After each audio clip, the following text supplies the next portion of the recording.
Now, we know that there have been so many recommendations from different quarters, and the Manufacturers Association of Nigeria was one of such groups that actually sent in recommendations to the ministry. Now, what part of their requests is, as regards the review and amendment of the taxes and levies, is to automate tax operations by relevant tax authorities to eliminate leakages and ensure ease of collection, as well as publish the approved list of taxes and levies within the states and local governments. Will this in any way reduce the challenges that we're facing in terms of tax collection? Sure. I'm sure it's going to reduce the problem we are facing already. If you centralize, like you said, when it is centralized and whatever is collected on behalf of a particular state is remitted, there's no need for us to have multiple consultants on the road embarrassing innocent people.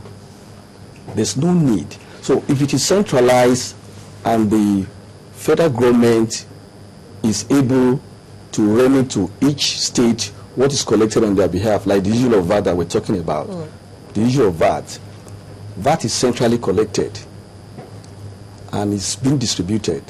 But all this other one, this multiple taxation that we're talking, taxes, multiple taxes collected on a single income, it reduces the strength, the capacity of individual manufacturers. And when that goes on like that, you multiple with the challenges we have on electricity generation, the use of diesel to power your factory and coal. But I don't think they take this. Do the tax officers actually take this into consideration when they're asking for this taxes from the businesses? They are not after whatever is happening to you in your factory. What they are after is what goes into their pocket. And take it. Majority of these taxes being collected are not actually going to either the local government, the state government. Many of them don't get back to the source. Well, Mark, as the president of CITN, this is a challenge because we have somebody from the real sector, and it's a big challenge for them. It's complaining about it, and this is not the first time that it's come up. So now, with the centralizing of the tax system at the federal level, we will see the ease of doing business for them in terms of paying their taxes. Will you see it become a little better, bearing in mind as well that they have issues as regards infrastructure, namely power, roads, and the rest of it.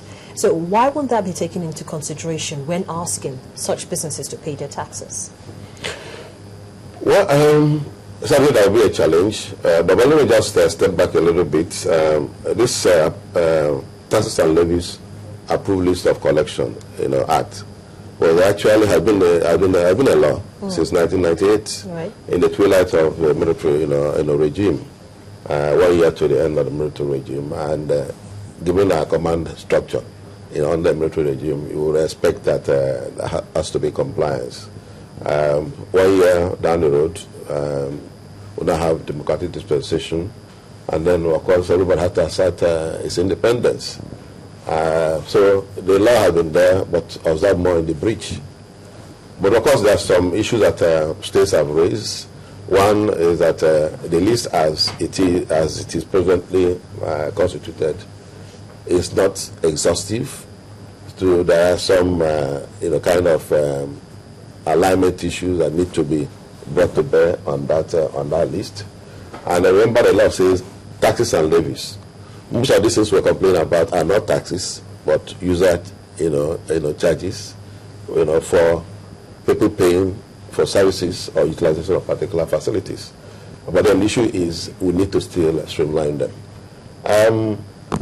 The key issue, therefore, is that if you talk about a centralized system, I want to use the issue about VAT.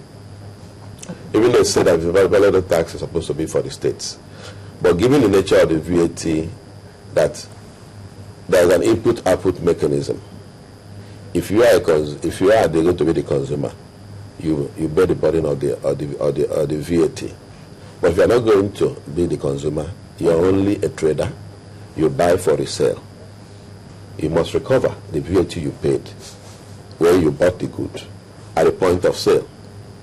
Now, assuming you bought the good in Lagos, but are going to sell it in Ogun State. Lagos State has already collected the input VAT at the point of purchase. You are going to sell in Ogun State. You are not the person consuming the good. Now, when you now sell in Ogun State, you charge the consumer in Ogun State, and then you go and remit all the amount. But let's even know. Sorry, Mark, to cut you there. So that's why. Let's even just know, what are these approved taxes? It's categorized at federal, state, and local government level. If you ask me, we have brought the list. For instance, at the federal level, you're talking about all the income taxes broadly. Of course, states also have responsibility. Federal government has exclusive responsibility for corporate income tax. All right. But when it comes to personal income tax, predominantly for the states. But then federal government has jurisdiction for personal income tax with respect to those who live in the federal capital territory, and armed forces and police personnel because of their interior and nature, Nigerian foreign affairs personnel because they operate outside the country, but wherever they are in our embassies overseas, those embassies are Nigerian territory, and therefore their tax, they don't pay it where they are. They are deemed to be paid. Okay, so now what about the VAT, the company tax, the education tax, withholding tax, and all those ones? Now, VAT, of course, is a cross-cutting tax, but predominantly supposed to be for the states. But of course, there are of course citizens that live in federal capital territory. So of course, ordinarily, that one will come to the federal government with FCT administration, taking that. So, but it's predominantly for the states. It's a consumption tax, a VAT consumption tax. Education tax is paid by companies, Nigerian companies, other than those, Nigerian companies, whether in the oil industry or in other businesses. And since federal government has jurisdiction for corporate income tax, education tax, of course, is collected at the federal level. But at the states, personal income tax. Capital gains tax, of course, which individuals pay when they dispose of their property. Yes. But if it is a company, it is federal government. Talk about stamp duties. If it's a company that's paying stamp duties, it's federal revenue service. Right. But if it's an individual to an individual, it is states where the individuals are residents. All right. So these are how they are defined. Talk about market fees, slaughter fees, and things like that. So that's how they're all cascaded across. Yeah, so for the small-scale entrepreneur now, what taxes would you expect to see streamlined, as in, so that it doesn't seem as if you're paying it over and over and over and over and over and over again? Which ones would you want to see, streamlined, like as I said? There is development levy. There's one they call development levy. It's taking it to be a levy. But to us, it's a tax because the receipt they gave to us is a form of tax. There's development levy, there is environmental development, and they have one also they called community development, where you reside. The local government, wherever the manufacturer reside, when they get to your premises, they have a lot of lists. They will call one business premises, development levy, like I've said. So many of them, apart from the vehicles that you are using for distribution, like I've said earlier. The one on the vehicle are the ones that are so rampant. Because when you move on the road, the embarrassment from one local government to the other. Now let's look at the role of the key bodies. I'm talking about the Board of Internal Revenue Service and the Joint Task Board. How can they, in their own way, ensure that we get a win-win situation? I like using that phrase because we always have to have a win-win situation, whichever way we look at it. Well, last week Monday, what the Honorable Minister of Finance, Cabinet Minister of Economy, did was actually to declare open a workshop, a validation workshop, if I may say, of the Joint Task Board, which has been charged to work out implementation modalities. That will give the matching orders that's the appropriate word to use there to work out details for implementation. And they sat seriously that day, and the work is still ongoing. Like have been said, that approved list of collection, tax and levies approved for collection, Act, People have said that it is not comprehensive.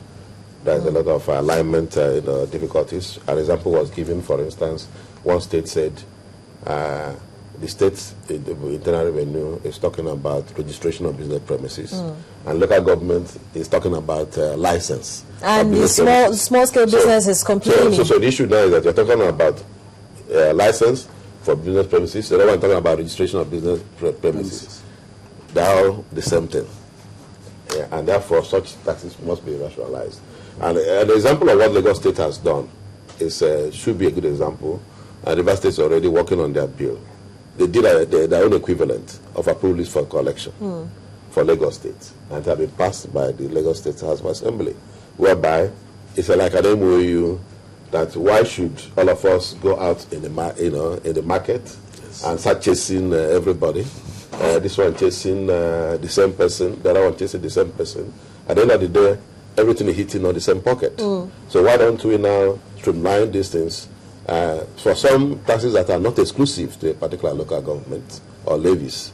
Then let the State Internal Revenue Service be the agent for and on behalf of the state government and local governments. That's minus the tax consultants now. That one is another issue.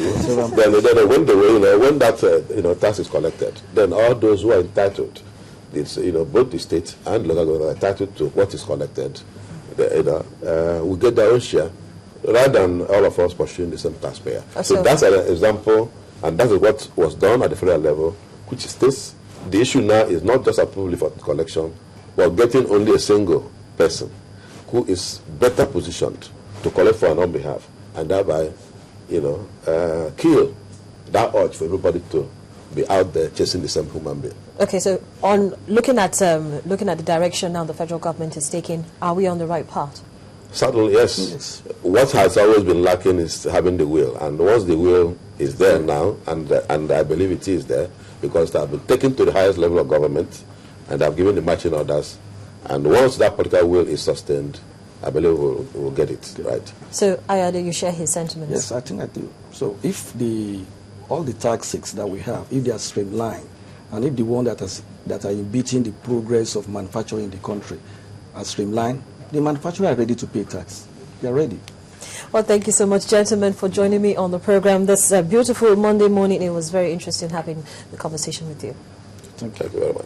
Well, I've been speaking with the president of the Chartered Institute of Taxation of Nigeria, Mark Dike, and the Assistant Secretary, National Association of Small-Scale Industrialists, Ayode Omisade, and we've been talking about the federal government's new tax law for curbing multiple taxation. Well, remember, you can send your questions to any of the addresses shown on your screen, and we'll be happy to take them. Any of the gentlemen here will be happy to respond to them. But that's the show for today. Thank you so much for watching. I'm Harriet Agbenyi.